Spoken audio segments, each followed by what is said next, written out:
Hello guys, कैसे हो आप सब। तो गाइस, इस वीडियो के अंदर मैं आपको प्रॉफिट लॉस के कुछ अच्छे क्वेश्चन कराने वाला हूँ। और ये क्वेश्चन हाल फिलहाल में टीसीएस ने पूछे हैं। काफी कैलकुलेटिव सवाल हैं।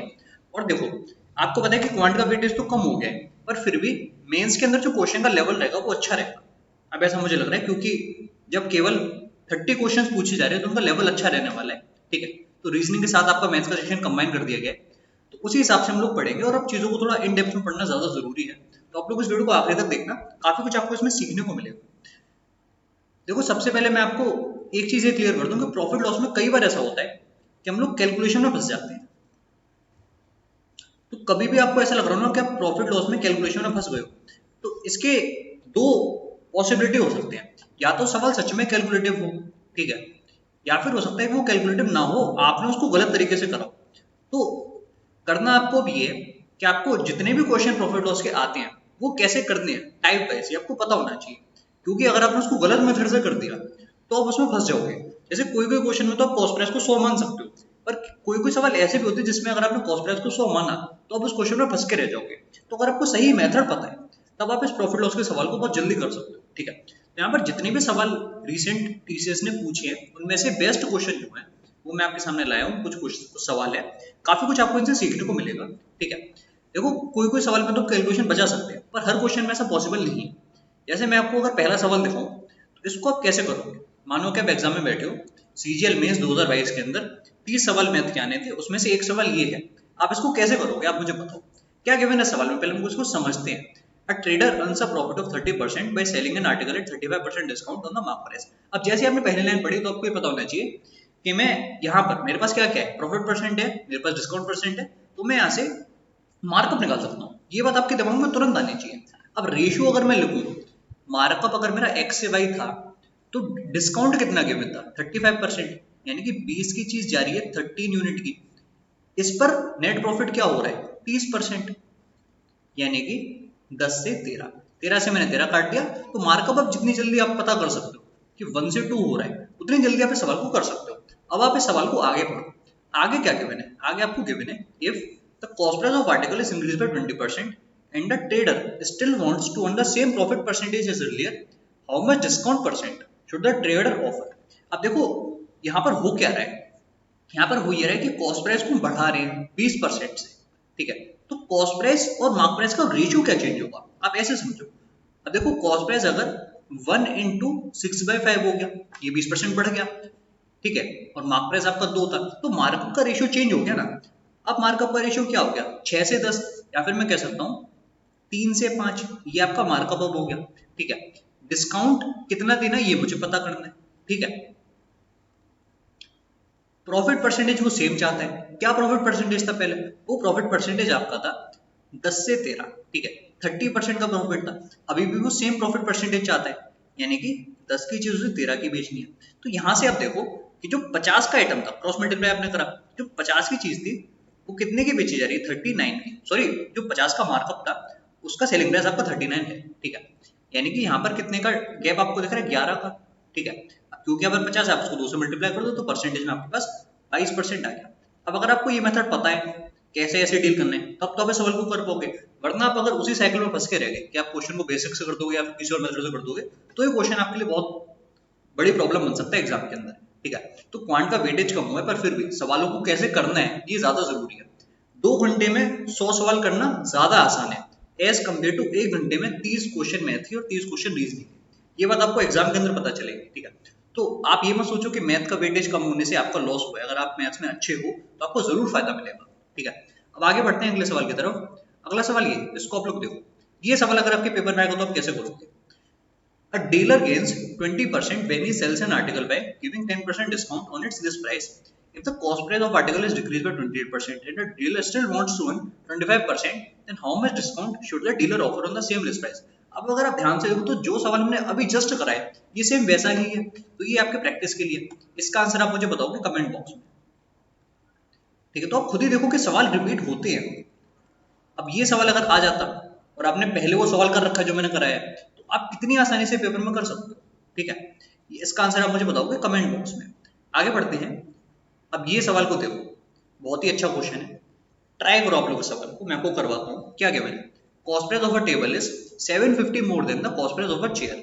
The table is sold for rupees 2250 and the chair is sold at a loss of 25%. If there is a profit of 25% in the entire transaction, then at what profit percentage was the table sold? इस सवाल को कैसे करेंगे? देखो पहले तो एकदम basic से चलते हैं, क्योंकि इस सवाल में कुछ हमको पता नहीं चला कि क्या हुआ। ठीक है, हमको स्टार्टिंग में क्या पता है कि एक टेबल है और एक चेयर। टेबल का कॉस्ट प्राइस हमको पता है? नहीं पता। हमको ये पता है कि table is cost price of table is 750 more than cost price of the chair. Chair का कॉस्ट प्राइस अगर x है, इसका कितना है? x plus 750। इतना क्लियर हुआ? ठीक है, अब आगे बढ़ो। आगे क्या गिवन है? The table is sold for 2250। तो टेबल तो आपकी बेची गई 2250 की। इसको मैं दूसरे कलर से लिखता हूँ। ये आपका है सेलिंग प्राइस। कितने की बेची गई? 2250।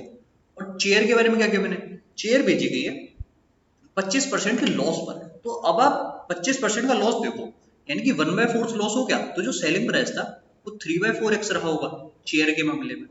ठीक है, इतना क्लियर हुआ। अब क्या गिवन है हमको? If there is a profit of 25% in the entire transaction, तो टेबल को कितने प्रॉफिट में बेचा गया था।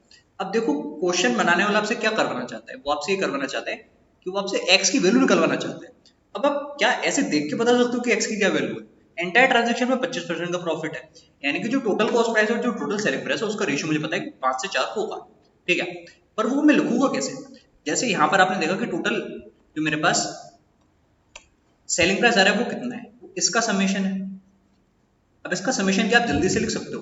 2250 को अगर मैं 4 से मल्टीप्लाई करूंगा तो मेरे पास कितना आएगा? तो मेरे पास आ जाएगा 9000। ठीक है, यानी कि 9000 प्लस 3x डिवाइड बाय 4 जो है डिवाइडेड बाय जो आपका कॉस्ट प्राइस है, यानी कि 2x प्लस 750। ये किसके बराबर होना चाहिए? आपको पता है ऊपर मैंने लिखा है सेलिंग प्राइस, 25% का ओवरऑल प्रॉफिट है, यानी कि 5/4। अब इस 4 से आप इस 4 को काट सकते हो। ऐसे थोड़ी बहुत कैलकुलेशन आप पेपर में बचा सकते हो। ठीक है, जरूरी नहीं कि आप हर किसी चीज को मल्टीप्लाई ही करो। अब यहाँ आप देखो 9000 प्लस 3x इसके बराबर है 9000 प्लस 3x किसके बराबर है? यहाँ पर आपको देखा 10x प्लस ये आपके पास हो जाएगा 3750, अगर मैं ठीक दिख रहा हूँ तो। ठीक है, यानी कि आपके पास जो 7x है उसकी वैल्यू कितनी है? इसको माइनस कर लो तो आपके पास आ जाएगा 5250। x की क्या वैल्यू है? पहले तो गया 7 बार, फिर कितनी बार जाएगा? 5 बार। तो x की वैल्यू आपके पास आएगी 750। तो क्या अब सवाल में कुछ बचा है? कुछ नहीं बचा है। मुझे क्या बताना है कि टेबल पर क्या प्रॉफिट हुआ था? तो 750 और 750 कितना हुआ? 1500। तो यार जो आइटम 1500 का था वो कितने का बेचा गया? 2250 का। आपको दिख रहा है कि 750 का प्रॉफिट है, यानी कि इसका 50% आपका आंसर है, 50% प्रॉफिट। तो ये सवाल है जो टीसीएस पूछ चुका है और फ्यूचर में भी पूछ सकता है। ठीक है, अब सीजीएल मेंस में अगर ये सवाल आता है तो आप ये नहीं कह सकते कि ये सवाल आउट ऑफ द सिलेबस है या फिर कठिन है। ठीक है, क्योंकि ये सवाल पहले भी एग्जाम में आ चुका है। ठीक है, आगे बढ़ते हैं। एक सवाल और। अच्छा सी ये सेम वैसा है, इसका आंसर आप मुझे बताओगे कमेंट बॉक्स में, सेम उसी टाइप का जो मैंने आपको कराया है। कमेंट बॉक्स में आप मुझे इसका आंसर बताओगे। अब इस सवाल को आप लोग देखो, इस तरह के क्वेश्चन भी बहुत आते हैं। ठीक है, a trader sells 25% of his goods at 40% profit, 45% of the remaining good at 10% loss, and 20% of the remaining at the cost price. At what profit percentage? At what percentage should he sell the remaining so to as to earn a profit of 15% in the whole transaction? अब देखो इस तरह के सवाल को जल्दी कैसे कर सकते हैं मैं आपको बताता हूँ। यहाँ पर आपको नंबर ऑफ गुड्स पता होनी चाहिए। अगर नहीं पता तो आप अपनी तरफ से उसको अज्यूम करोगे। जैसे यहाँ पर आपको पता है कि 25% गुड्स को बेचा गया, तो मैं 25% को लिखता हूँ 1/4। ठीक है, फिर क्या गिवन है? 40% ऑफ द गुड्स, 40% को मैं लिखता हूँ 2/5।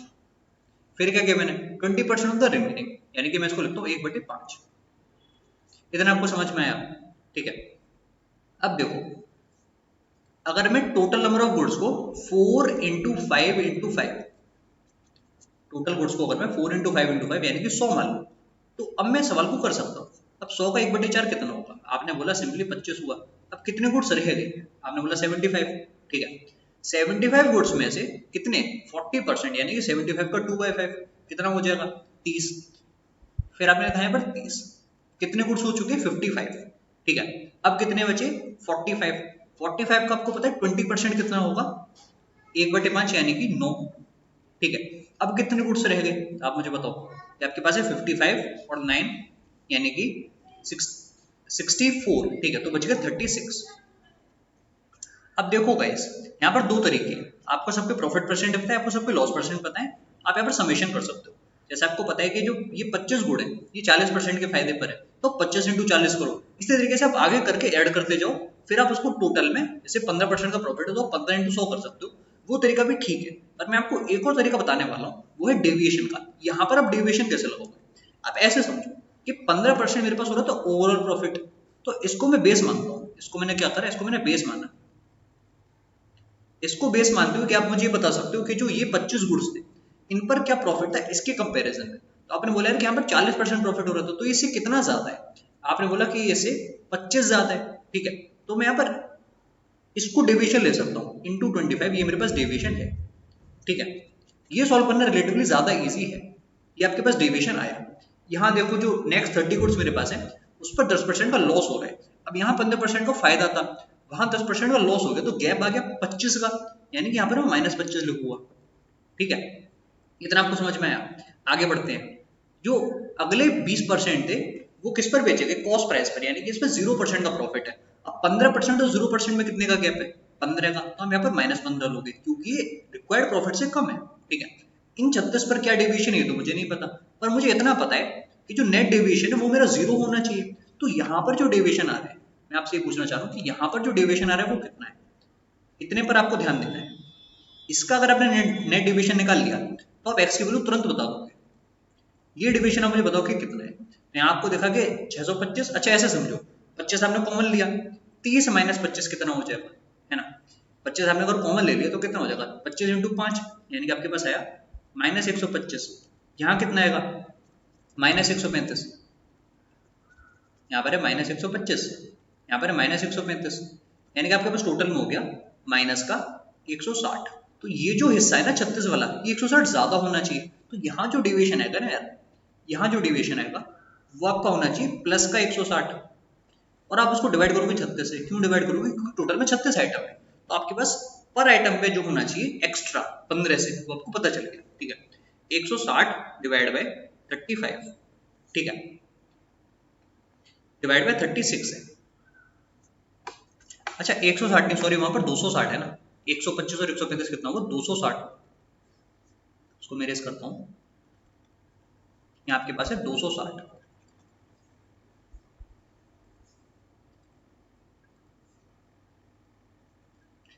तो 260 को जब हम 36 से डिवाइड करेंगे तो इतनी कैलकुलेशन आपको यहाँ पर करनी पड़ेगी। आपके पास आएगा 7.22। तो ये 7.22 आपका डेविएशन आया इन 36 आइटम के लिए, तो ये एक्स्ट्रा होगा 15 के, यानी कि 15 और 7.22 आपके पास आंसर आया 22.22। मुझे उम्मीद है कि आपको ये मेथड अच्छा लगा होगा। तो डेविएशन प्रॉफिट लॉस में कैसे लगता है ये मैंने आपको समझा दिया, ठीक है। मुझे उम्मीद है कि आप एग्जाम में भी सवाल आएगा तो आप इसको ऐसे कर पाओगे। ऐसे ना भी कर पाओ तो जो आपका वो वाला मेथड है जो मैंने आपको पहले बताया था, टोटल समेशन वाला, वैसे कर देना, जैसे आपकी मर्जी हो। बस मैंने आपको जल्दी कैसे करना है ये मैंने आपको समझा दिया, ठीक है। अब एक सवाल ऐसा और है, नहीं ये नहीं है वैसा, ये मैं आपको कराता हूँ। तो न्यू क्वेश्चन, देखो इस सवाल में क्या गिवन है, ये भी काफी अच्छा सवाल लग रहा है देखने में।